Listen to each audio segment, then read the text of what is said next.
நம்மக்கிட்ட Hyundai Fluidic Verna petrol ஒன்று starting இஷ்யூக்காக வந்திருக்கு.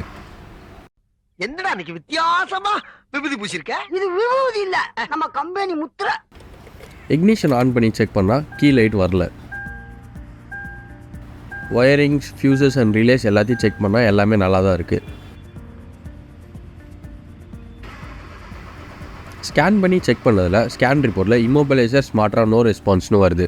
ஸோ இது ஒரு இசிஎம் கம்ப்ளைண்ட்னு கன்ஃபார்ம் ஆகுது. இசிஎம்மை ரீப்ளேஸ் பண்ணாமல் வண்டியில் இருக்க இசிஎம்மை சர்வீஸ் பண்ணி போடுறோம். இப்போ இக்னிஷன் ஆன் பண்ணி செக் பண்ணால் கீ லைட் வருது.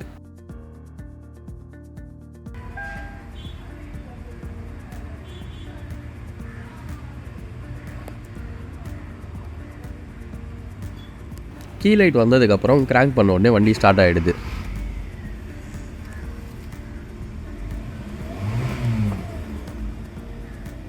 டெஸ்ட் ட்ரைவ் பண்ணிவிட்டு வண்டியை நம்ம கஸ்டமர்கிட்ட டெலிவரி பண்ணிடுறோம்.